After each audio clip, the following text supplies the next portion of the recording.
Greetings to you, dear students. Today I'll continue with the prose section of the book Flamingo. Today we'll study the chapter Indigo. I request all of you to keep your books open and to keep a pencil with you, because in the course of explaining the chapter, I'll be telling you meanings of some of the words which are coming in the chapter, and it is advisable you write the meanings of those words with a pencil in the book itself for future reference. Chapters are a bit lengthy, so it is not possible for me to give you the explanation in a single video. It will be explained in parts. Today I will be starting with the first part of the chapter. The explanation of the chapter will be in a bilingual language. It will be in Hindi and English both, in order for you to comprehend the chapter nicely. I'll be giving you line by line explanation of the entire chapter.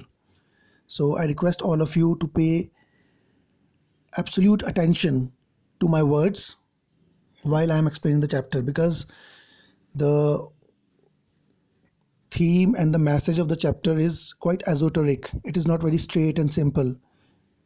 You need to pay thorough attention in order to understand the message and the explanation of the chapter. So let me start the chapter. So at the outset, I would like to tell you something about the author. The chapter is composed by a very renowned author, Louis Fisher, who was born in 1896 and who left this world in 1970. Was born in Philadelphia. So he was born in Philadelphia. Philadelphia is a city in United States. He served as a volunteer in the British Army between 1918 and 1920. This Louis Fisher worked as a volunteer in the British Army. Volunteer is a person who works in an organization without any pressure, without any compulsion, sometimes without any salary. Out of his own sweet will, he renders his service to the organization. Fisher made a career as a journalist and wrote for the New York Times, the Saturday Review, and for European and Asian publications. Fisher also worked as a journalist, as a reporter for several newspapers and magazines like the New York Times, the Saturday Review, etc. He was also a member of the faculty at Princeton University. Then after this, Louis Fisher worked as a lecturer at Princeton University. The following is an excerpt from his book, The Life of Mahatma Gandhi. So the chapter Indigo, which is incorporated in the textbook, is an excerpt from a book which was composed by Louis Fisher. The title of the book was The Life of Mahatma Gandhi, and from that book a particular part is being taken and made as a chapter in your book. So the book has been reviewed as one of the best books ever written on Gandhi by Times Educational Supplement. And the book, which was composed by Louis Fisher, it was credited to be one of the best compositions on Gandhi. It was praised and eulogized by Times Educational Supplement as one of the exotic works done by Louis Fisher. Now, notice these expressions in the text, infer their meaning from the context. There are certain expressions which will come in the text, so you need to understand the meanings of these expressions. The first is urge the departure. Urge the departure means urge the leaving of Britishers from India. In Hindi, if I tell you, इसका मतलब है विदेशियों की, अंग्रेज़ों की भारत से विदाई का आग्रह करना. किस तरह से गांधी जी ने अंग्रेज़ों को भारत से बाहर जाने के लिए मजबूर किया. Urge the departure. Second is harbour a man like me. It means giving shelter to a man like me. मुझ जैसे इंसान को शरण देना. Conflict of duties. It means clash of duties. दो ड्यूटीज़, दो जिम्मेदारियों के बीच में टकराव होना कि कौन सी ड्यूटी को हम करें, कौन सी को छोड़ें. Seek a prop. Prop means an accessory, a help. Seek a prop मतलब एक सहारा या कोई मदद ढूंढना, कोई बैसाखी ढूंढना सहारे के लिए. Now the first paragraph, please pay attention. When I first visited Gandhi in 1942 at his ashram in Sevagram in central India, he said, I will tell you How it happened that I decided to urge the departure of the British? It was in 1917. In these lines, Louis Fisher is telling us that how he visited Gandhi in 1942 at his ashram in Sevagram and how Gandhi urged the departure of Britishers from India. तो Lewis Fisher यहाँ बता रहे हैं कि एक बार 1942 में वो गांधी जी के आश्रम गए थे उनसे मिलने, जो कि सेवाग्राम में था मध्य भारत में। और तब गांधी जी ने उनको बताया, ऑथर को, कि किस तरह से मैंने अंग्रेज़ों को अपने देश से जाने के लिए मजबूर किया, कैसे इसकी शुरुआत हुई। इट वॉज इन 1917, ये 1917 की घटना है। He had gone to the December 1916 annual convention of the Indian National Congress Party in Lucknow. तो गांधी जी बताते हैं कि दिसंबर 1916 में एक बार वो लखनऊ गए थे, जहाँ पे इंडियन नेशनल कांग्रेस की एनुअल मीटिंग थी। Convention means meeting, conclave, conference, annual means yearly. तो सालाना जो एक मीटिंग होती थी कांग्रेस पार्टी की, वो थी लखनऊ में 1916 में, और गांधी जी वहाँ गए थे। There were 2,301 delegates and many visitors. और वो इतनी बड़ी मीटिंग थी कि वहाँ 2,301 वहाँ पे विभिन्न प्रकार के लोग थे। Some of them are delegates. Delegates means representatives of various parties and various organizations, and some of them are visitors. कई सारे वहाँ पे लोग थे जो मिलने आए थे, मीटिंग को अटेंड करने आए थे। During the proceedings, Gandhi recounted, और ये मीटिंग्स चली रही थी, कार्रवाई चली रही थी मीटिंग की, कि गांधी जी बताते हैं, वर्णन करते हैं। Recounted means वर्णन कर रहे हैं। A peasant came up to me, looking like any other peasant in India, poor and emaciated. तो ये मीटिंग के दौरान एक गरीब किसान मेरे पास आया, जो भारत के अन्य किसानों की तरह ही लग रहा था, बिल्कुल गरीब लग रहा था, दुबला पतला, emaciated, frail, feeble, weak, and said, I am Rajkumar Shukla, I am from Champaran. ये किसान जो बहुत दुबला पतला था मेरे पास आया और मुझसे बोला, मेरा नाम राजकुमार शुक्ला है और मैं चंपारण ज़िले से आया हूँ। And I want you to come to my district, और गांधी जी मैं चाहता हूँ आप मेरे ज़िले में एक बार चलें। Gandhi had never heard of the place. Gandhi ji ने कभी इस चंपारण ज़िले का नाम ही नहीं सुना था। It was in the foot hills of the towering Himalayas near the kingdom of Nepal. ये जो चंपारण ज़िला था, ये ऊंचे ऊंचे हिमालय की तलहटियों पे था, फुट हिल्स में था। Towering Himalayas, towering means very tall, ऊंचे हिमालय की चोटियों की तलहटी पे ये चंपारण पड़ता था, और ये नेपाल राज्य की सीमा में पड़ता था, किंगडम ऑफ नेपाल में। Under N ancient arrangement the Champaran peasants were share croppers. और एक पुरानी व्यवस्था के तहत, एक पुराने कॉन्ट्रैक्ट, समझौते के तहत, जो चंपारण ज़िले के किसान थे वो क्या थे? शेयर क्रॉपर्स थे, बटाईदार थे। शेयर क्रॉपर्स मतलब, you know, in those times the farmers were not very rich, they don't used to have their own land, so in those times most of the estate, most of the property was owned by the landlords, by the Britishers, and the farmers used to borrow that land to cultivate crops, and they used to pay some part of their crop as a rent to those landlords. तो share croppers का मतलब ये है कि जो किसान हुआ करते थे वो बड़े बड़े लैंडलॉर्ड्स जो थे उनकी ज़मीनों पे खेती किया करते थे, और किराए के रूप में खेती का, फसल का कुछ हिस्सा उनको दे दिया करते थे। तभी इनको शेयर क्रॉपर्स बोला जाता था। मीन्स अपनी क्रॉप को शेयर करते थे लैंडलॉर्ड्स के साथ। Rajkumar Shukla was one of them, और राजकुमार शुक्ला भी एक ऐसा ही किसान था, शेयर क्रॉपर था। He was illiterate but resolute. वो अनपढ़ था लेकिन रेजोल्यूट था, डिटरमिन्ड था, दृढ़ निश्चयी था। He had come to the Congress session to complain about the injustice of the landlord system in Bihar. वो आज गांधी जी से मिलने आया था इस कांग्रेस सेशन में। क्यों आया था? क्योंकि वो लैंडलॉर्ड्स द्वारा, ज़मींदारों द्वारा किए जाने वाले अन्याय की शिकायत बोलने आया था गांधी जी को। And somebody had probably said, speak to Gandhi, और किसी ने शायद उससे कहा था कि तुम गांधी से बात करो, अपने दुख को गांधी को बताओ, गांधी तुम्हारी मदद करेंगे। Gandhi told Shukla he had an appointment in Kanpur and was also committed to go to other parts of India. तो गांधी जी ने शुक्ला जो किसान था उसको बताया कि उनका तो कानपुर में एक अपॉइंटमेंट है और उनके कई सारे अदर कमिटमेंट्स भी हैं, उनके बहुत सारे अभी काम हैं उनके पास, तो अभी तो वो नहीं आ पाएंगे। Kanpur, you see the word Kanpur, it is modern day Kanpur. Shukla accompanied him everywhere, लेकिन शुक्ला ने गांधी जी का पीछा नहीं छोड़ा। जहाँ जहाँ गांधी जी के कमिटमेंट्स थे, जहाँ जहाँ उनके अपॉइंटमेंट थे, सब जगह शुक्ला उनके साथ गया।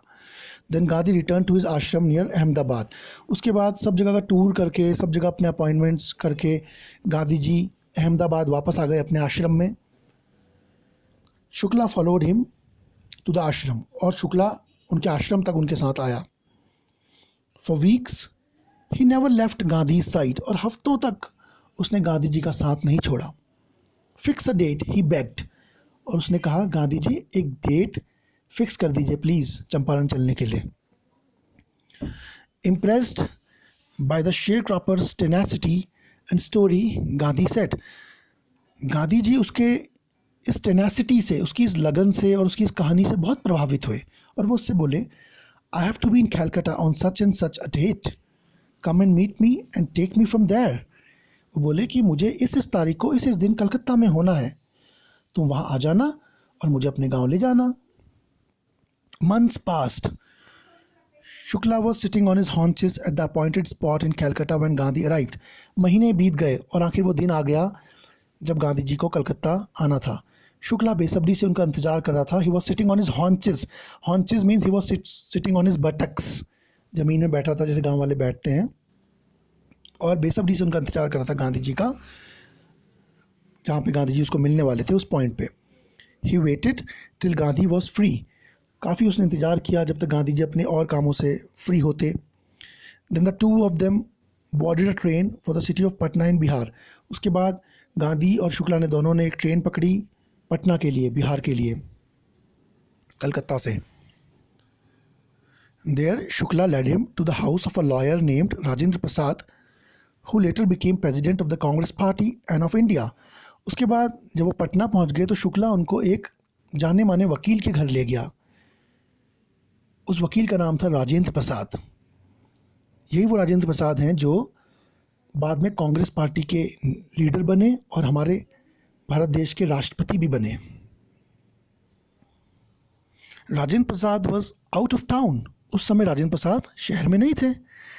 But the servants knew Shukla as a poor yeoman who pestered their master to help the indigo sharecroppers। लेकिन राजेंद्र प्रसाद जी तो थे नहीं, उनके नौकर घर में थे जिन्होंने शुक्ला को देखते ही पहचान लिया कि ये वही गरीब किसान है जो बार बार हमारे मास्टर को परेशान करता है, जो बार बार राजेंद्र प्रसाद जी को कहता है कि तुम हमारी मदद करो, इंडिगो शेयर क्रॉपर्स की सहायता करो। Now please notice the two words yeoman। Yeoman is again a synonym for peasant or farmer. Another word is pestered. Pestered means to annoy somebody by repeatedly saying the same thing। बार बार किसी को कोई चीज़ कह के तंग करना, उसके कहते हैं पेस्टर। तो ये जो शुक्ला था ये राजेंद्र प्रसाद को पहले भी बहुत पेस्टर करता था, परेशान करता था। So they let him stay on the grounds with his companion Gandhi. तो जो राजेंद्र प्रसाद के सर्वेंट्स थे उन्होंने इसको पहचान लिया था और इन्होंने उसको वहाँ अलाउ करा बैठना, राजेंद्र प्रसाद जी के घर में ग्राउंड में बैठना अलाउ करा अपने साथी के साथ। साथी कौन था? गांधी जी थे। तो गांधी जी और शुक्ला वहाँ बैठ गए। Gandhi whom they took to be another peasant, और नौकरों ने गांधी को भी दूसरा किसान ही लगाया। But Gandhi was not permitted to draw water from the well lest some drops from his bucket pollute the entire source। लेकिन नौकरों ने गांधी जी को कुएं से पानी नहीं भरने दिया। शायद गांधी जी कुएं से पानी भरना चाहते थे पीने के लिए, बट सर्वेंट्स ने उनको नहीं भरने दिया, क्योंकि सर्वेंट्स को लगा कि शुक्ला जो है एक लोअर कास्ट को बिलोंग करता है और शायद गांधी जी भी छोटी कास्ट या लोअर कास्ट के हैं, और अगर इन्होंने कुएं से पानी भरा तो कुछ बूंदें अगर बकेट से कुएं में गिर जाएंगी तो पूरा का पूरा कुआं ही अनटचेबल हो जाएगा, पॉल्यूट हो जाएगा। So during those times untouchability was very rampant. उस समय ये भेदभाव जो था, अनटचेबिलिटी जो था, छुआछूत बहुत ज़्यादा मानी जाती थी हमारे देश में। उसके अगेंस्ट गांधी जी ने काफ़ी फाइट भी किया था। How did they know that he was not an untouchable? और आखिर वो नौकर पता भी कैसे लगा पाते कि गांधी जी कोई अनटचेबल नहीं है, क्योंकि पहली बार गांधी जी उस गरीब किसान के साथ आए थे. Gandhi decided to go first to Muzaffarpur which was en route to Champaran. तो गांधी जी ने ये निश्चय किया कि पहले वो मुजफ्फरपुर होते हुए जाएंगे, क्योंकि चंपारण जाते वक्त मुजफ्फरपुर तो रास्ते में पड़ता ही था. On route, notice this word ENROUTE, it is pronounced as en route. If something comes on your way, it is called en route. To obtain more complete information about conditions than Shukla was capable of imparting. Gandhi ji ने सोचा कि मुजफ्फरपुर जाके जो किसानों के जो असली हालात हैं उनका जायज़ा ले लिया जाए, क्योंकि जो शुक्ला जो था वो शायद गांधी जी को कंप्लीट जानकारी नहीं दे पा रहा था उनके हालातों के बारे में. He accordingly sent a telegram to Professor J.B. Kripalani of the Arts College in Muzaffarpur, whom he had seen at Tagore's Shantiniketan school. और गांधी जी ने क्या करा, इसी दौरान मुजफ्फरपुर जाते वक्त अपने एक जान पहचान के प्रोफेसर को तार भेजा, टेलीग्राम किया. उस ज़माने में टेलीग्राम किया करते थे हम वायर के थ्रू. प्रोफेसर का नाम था J.B. कृपालनी, जो कि आर्ट्स कॉलेज में प्रोफेसर थे. उनको टेलीग्राम किया. whom he had seen at Tagore's Shantiniketan school. Gandhi ji इससे पहले उससे कहाँ मिले थे? टैगोर्स के शांति निकेतन स्कूल में मिले थे. The train arrived at midnight 15 अप्रैल 1917. और मुजफ्फरपुर में गांधी जी की ट्रेन आधी रात को पहुंची. उस दिन 15 अप्रैल 1917 का दिन था. Kripalani was waiting at the station with a large body of students. So Kripalani was eagerly waiting to welcome Gandhi ji at the station with a large body of students. तो कृपालनी वहाँ गांधी जी के स्वागत के लिए खड़े थे रेलवे स्टेशन में, और बहुत सारे बच्चे स्टूडेंट्स भी उनके साथ थे. Gandhi stayed there for 2 days in the home of professor Malkani. और मुजफ्फरपुर में गांधी जी 2 दिन तक रहे प्रोफेसर मलकानी के घर में. A teacher in a government school. और मलकानी जी एक सरकारी स्कूल में टीचर थे. It was an extra ordinary thing in those days, Gandhi commented. तो गांधी जी बता रहे हैं, लुईस फिशर को बता रहे हैं कि उस ज़माने में, उस समय ये बहुत ही अनोखी बात थी for a government professor to harbour a man like me. किसी सरकारी प्रोफेसर को या किसी सरकारी आदमी को, मुझ जैसे इंसान को अपने घर में शरण देना बड़ी अनोखी बात थी, बड़ी विचित्र बात थी, कॉमन बात नहीं थी. In smaller localities the Indians were afraid to show sympathy for advocates of home rule. खास करके जो छोटे छोटी लोकेलिटीज़ थी, जो छोटे छोटे शहर थे, उनमें जो हमारे भारतीय जो लोग थे वो बड़े घबराते थे, बड़े डरते थे किसी भी स्वराज के सपोर्टर को सहानुभूति दिखाने में. मीन्स जो भी व्यक्ति उस ज़माने में थोड़ा सा स्वराज के प्रति सपोर्टर था या उसको एडवोकेट करता था होम रूल को, जैसे गांधी जी थे या कोई भी स्वतंत्रता सेनानी या कोई भी जो स्वराज के लिए बोलता था या एडवोकेट करता था उस कॉज को, उसको इंडियंस लोग उस ज़माने में सपोर्ट करने में बड़ा डरते थे या सहानुभूति दिखाने में डरते थे, क्योंकि कहीं अंग्रेज़ लोग उनको अरेस्ट ना कर लें, इस डर से. So Gandhi ji was again an advocate of home rule. Now advocate also means वकील and advocate also means supporter. Advocate के 2 मीनिंग होते हैं. Home rule means swaraj, independent India. The news of Gandhi's advent and of the nature of his mission spread quickly through Muzaffarpur and to Champaran. अब गांधी जी जब मुजफ्फरपुर आए तो मुजफ्फरपुर में और चंपारण के जो किसान थे उनके बीच में खबर फैल गई कि गांधी जी हमारे इलाके में आए हैं, और वो किस मिशन के लिए आए हैं ये बात भी उनको पता लगी, क्योंकि गांधी जी तो उनकी हेल्प के लिए आए थे, तो उनको पता लगा. Sharecroppers from Champaran began arriving on foot and by conveyance to see their champion. तो जब उन्होंने सुना कि गांधी जी हमारी मदद के लिए आए हैं, तो आसपास के चंपारण से सारे के सारे जो शेयर क्रॉपर्स थे, किसान थे, वो कुछ पैदल चल के आने लगे, कुछ किसी साधन के द्वारा, किसी कन्वेंस के द्वारा आने लगे गांधी जी से मिलने, because Gandhi ji was their champion. Champion का मतलब होता है हेल्पर, सपोर्टर, मदद करने वाला. Muzaffarpur lawyers called on Gandhi to brief him, और मुजफ्फरपुर के कुछ वकील भी गांधी जी से मिलने आए उनको ब्रीफ करने के लिए, उनको बताने के लिए, हालातों को जायज़ा उनको दिलाने के लिए, है ना. Called on, now called on is a phrasal verb. It means to pay a brief visit.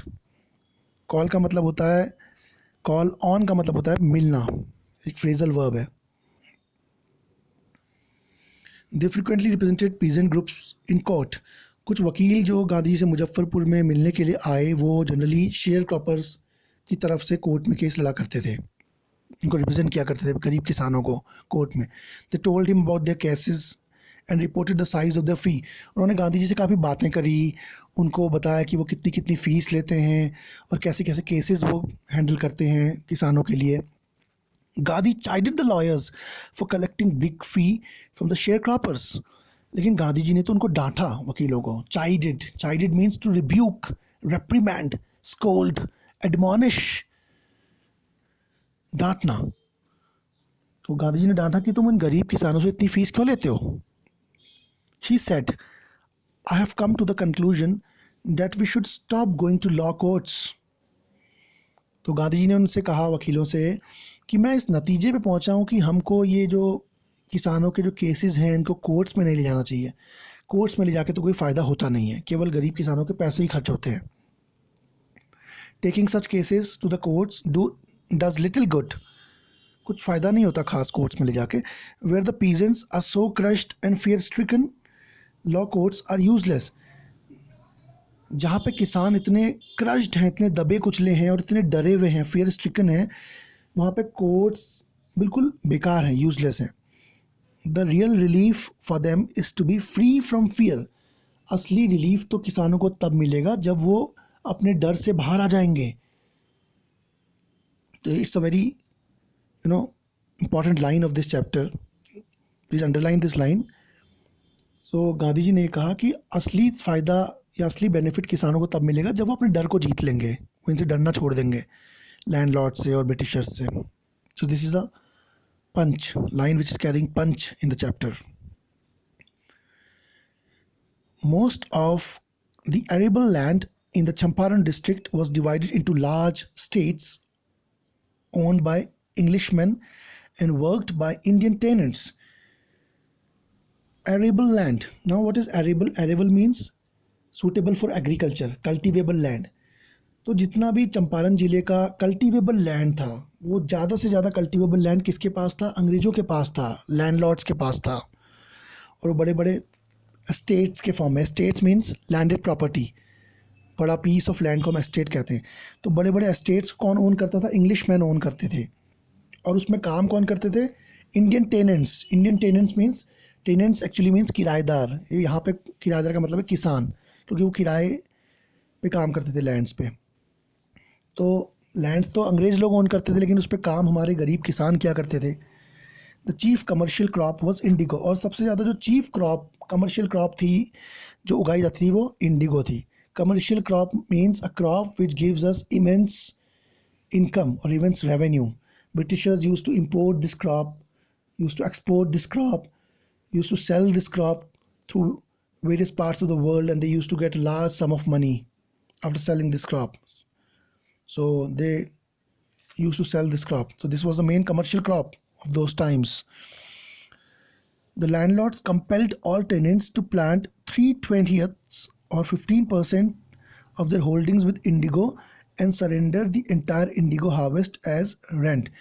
तो जो लैंडलॉर्ड्स थे उन्होंने गरीब किसानों के साथ ये शर्त रखी थी कि जो टोटल पीस ऑफ लैंड है उसका 3/20 हिस्सा या उसका 15% जो हिस्सा है, उस 15% में वो केवल इंडिगो की क्रॉप उगाएंगे और बाकी हिस्से में कोई दूसरी क्रॉप भी उगा सकते हैं. और जो पूरी की पूरी इंडिगो की क्रॉप है 15% की, वो उनको लैंडलॉर्ड्स को दे देंगे, सरेंडर कर देंगे किराए के रूप में. This was done by long term contract. और ये पूरी चीज़ एक लंबे टाइम के लिए बनाए गए कॉन्ट्रैक्ट या बॉन्ड के थ्रू होती थी. उनसे बॉन्ड साइन करवा लिए जाते थे किसानों से, उसके तहत ये काम होता था. Presently the landlords learned that Germany had developed synthetic indigo. Presently, तभी उसी दौरान जो लैंडलॉर्ड्स थे उनको ये पता लगा कि जर्मनी ने आर्टिफिशियल इंडिगो बना लिया है। एक्चुअली इंडिगो तो डाई थी ना, जो प्लांट से निकाली जाती थी प्लांट्स ग्रो करके, लेकिन अब जर्मनी जो कंट्री थी उसने ये नील जो थी, ये डाई जो थी, आर्टिफिशियली लेबोरेटरीज में बना ली थी। तो अब तो प्लांट्स की भी ज़रूरत नहीं थी। तो उनको पता लगा लैंडलॉर्ड्स को कि भाई जर्मनी ने तो ये बना लिए नकली आर्टिफिशियल इंडिगो, अब हमारी क्रॉप्स की भी इतनी रिक्वायरमेंट डिमांड नहीं रहेगी। दे thereupon obtained agreements from the sharecroppers to pay them compensation for being released from the 15% arrangement। जब उन्हें पता लगा कि अब इंडिगो की ज़्यादा डिमांड नहीं रही तो उन्होंने, अंग्रेजों बड़े चालाक थे लैंडलॉर्ड्स, उन्होंने सोचा कि अब हम किसानों से कहते हैं कि तुम जो 15% का जो एग्रीमेंट है इससे हम तुम्हें फ्री करते हैं, इसके बदले तुम हमको कुछ कंपनसेशन दो, कुछ मुआवजा दो। They were very clever, they were very cunning people, how they exploit the innocent farmers. जब उन्हें पता लगा कि अब ये इंडिगो से कुछ मिलना नहीं है तो इनसे अब मुआवजा निकलवाओ। The sharecroppers arrangement was irksome to the peasants. लेकिन जो किसान थे उनको ये जो अरेंजमेंट था, जो समझौता था शेयर क्रॉपिंग का, ये बड़ा ही irksome लगता था, बड़ा एनॉइंग था उनके लिए। किसानों को भी पसंद नहीं था कि वो इतनी मेहनत करें और 15% पूरा क्रॉप उनको दे दें, तो वो उससे मुक्ति तो चाहते थे किसान भी। एंड मैनी साइंड विलिंगली, कई सारे किसानों ने इस कंपनसेशन वाले एग्रीमेंट पे खुशी खुशी साइन कर दिया। Those who resisted engage lawyers, लेकिन कुछ किसान जो थोड़े से इंटेलिजेंट थे उन्होंने इसका विरोध किया और उन्होंने अपने वकील हायर किए। द लैंडलॉर्ड्स हायर्ड ठग्स, और जब किसानों ने वकील हायर किए तो जो लैंडलॉर्ड्स थे इन्होंने ठग्स हायर किए। ठग्स मतलब बदमाश, लठैत, गुंडे हायर किए। Meanwhile the information about synthetic Indigo reached the illiterate peasants who had signed and they wanted their money back. और इसी दौरान क्या हुआ, जब अनपढ़ किसानों ने, जिन्होंने विलिंगली मुआवजा देने के लिए साइन कर दिया था एग्रीमेंट में, उनको जब ये पता लगा कि जर्मनी ने सिंथेटिक इंडिगो बना लिया है और क्यों हमसे ये साइन किया जा रहा है और क्यों हमको मुक्त किया जा रहा है, जब ये सारी चीज़ें उनको पता लगी तो उनको बड़ा बुरा लगा और उन्होंने अंग्रेज़ों से, लैंडलॉर्ड से अपना पैसे की डिमांड की। कहा कि हमारा पैसा हमको वापस दो, हम तुम्हें मुआवजा नहीं देंगे। At this point Gandhi arrived in Champaran. जब ये सब चीज़ें चली रही थी, ये पूरा सीन चल ही रहा था, तभी गांधी जी भी चंपारण पहुंच गए। He began by trying to get the facts, और गांधी जी ने जानकारियाँ इकट्ठी करनी शुरू करी। First he visited the secretary of the British landlords association. सबसे पहले वो कहाँ गए, जो ब्रिटिश लैंडलॉर्ड्स की पूरी जो संस्था थी, जो पूरा एसोसिएशन था, उसके सचिव से मिले, उसके सेक्रेटरी से मिलने गए। The secretary told him that they could give no information to an outsider. तो सचिव था, जो लैंडलॉर्ड्स की जो संगठन था, उसका जो हेड था, उन्होंने कहा कि गांधी जी को कहा हम किसी बाहर वाले को कोई जानकारी नहीं दे सकते, हम आपको भी कोई इन्फॉर्मेशन नहीं दे सकते। Gandhi answer that he was no outsider. Gandhi ji ने कहा मैं कोई बाहर का व्यक्ति नहीं हूँ। Next Gandhi called on the British official commissioner of the Tirhut division in which Champaran district lay. उसके बाद गांधी जी कहाँ गए, तिरहुत डिवीज़न के कमिश्नर से मिलने गए। जो ब्रिटिश ऑफिशियल कमिश्नर था तिरहुत डिवीज़न का, पूरी डिवीज़न थी तिरहुत, उसके कमिश्नर से मिलने गए। तिरहुत डिवीज़न में ये चंपारण जिला भी पड़ता था। The commissioner, Gandhi reports, proceeded to bully me and advise me forthwith to leave Tirhut. लेकिन कमिश्नर का व्यवहार तो बड़ा ही ख़राब था। गांधी जी बताते हैं कि जो कमिश्नर था उसने मुझे बुली करना शुरू किया, मेरे साथ मुझे डराना धमकाना शुरू किया और मुझे सलाह दी कि तुरंत तिरहुत को छोड़ के चले जाओ। फोर्थविथ मीन्स तुरंत। गांधी डिड नॉट लीव, लेकिन गांधी जी नहीं गए। Instead he proceeded to Motihari. वो तिरहुत छोड़ने की बजाय कहाँ चले गए, मोतिहारी के लिए चल पड़े। The capital of Champaran, Motihari Champaran का कैपिटल था। सेवरल लॉयर्स अकम्पनीड हिम, कई सारे वकील भी उनके साथ, गांधी जी के साथ गए। At the railway station a vast multitude greeted Gandhi. जब वो रेलवे स्टेशन पहुँचे मोतिहारी के, तो उन्होंने देखा कि बहुत लोगों की भीड़ गांधी जी को ग्रीट कर रही है, स्वागत कर रही है। Multitude means a huge crowd of people. He went to a house and using it as headquarters continued his investigations. Gandhi ji वहाँ मोतिहारी में उन्होंने एक घर में गए और इस घर को उन्होंने अपना एक हेडक्वार्टर की तरह यूज़ करा और अपनी छानबीन जांच पड़ताल वहीं से उन्होंने करनी शुरू की। Report came in that a peasant had been maltreated in a nearby village. Gandhi ji को एक खबर सुनाई पड़ी कि पास के ही गांव में एक गरीब किसान के साथ बहुत माल ट्रीटमेंट हुआ है, बहुत मतलब मार पिटाई उसकी की गई है गरीब किसान की. Gandhi decided to go and see. फिर गांधी जी ने फैसला किया कि वो जाएंगे और देखेंगे उस किसान की हालत. The next morning he started out on the back of an elephant. और अगली सुबह गांधी जी हाथी की पीठ पर सवार होकर उस किसान से मिलने निकल पड़े. He had not proceeded far when the police superintendent's messenger overtook him and ordered him to return to town. वो ज़्यादा दूर नहीं गए थे कि उन्होंने देखा कि एक पुलिस का जो सुपरिटेंडेंट है उसका एक मैसेंजर उनको ओवरटेक करके उनको रोकता है और उनको ऑर्डर करता है कि वो तुरंत इस टाउन को छोड़ दें इन हिज कैरेज. और वो कहता है कि आप मेरे कैरेज पे चलें टाउन से बाहर. गांधी कंप्लाइड. गांधी जी ने उसकी बात मान ली. The messenger drove Gandhi home, where he served him with an official notice to quit Champaran immediately. तो जो मैसेंजर था, जो दूत था पुलिस का, वो गांधी जी को अपने घर ले गया और अपने घर ले जाके उसने गांधी जी को एक नोटिस दिया, एक ऑफिशियल लेटर दिया. और उस लेटर में लिखा था कि गांधी जी आप चंपारण को तुरंत छोड़ दें. Gandhi signed a receipt for the notice and wrote on it that he would disobey the order. Gandhi ji ने उस नोटिस को पढ़ा, उसकी रिसीट साइन करी, यानी रसीद उसकी ली, रिसीव करा उसको, उस पर साइन करा. लेकिन उस पर एक चीज़ लिख दी साइन करने के बाद कि वो इस ऑफिशियल ऑर्डर को डिसोबे करेंगे, वो इस आदेश का उल्लंघन करेंगे. ये चीज़ उन्होंने लिख दी. Gandhi ji was very brave and audacious person. He was a swagger, he was not afraid of anybody. That is why he was a great leader of his time, very brave. Although he was lean and thin physically, but he has tremendous courage in his heart. वो इतनी guts सकते थे, तभी तो इतना fight करा उन्होंने. In consequence, Gandhi received a summons to appear in court the next day.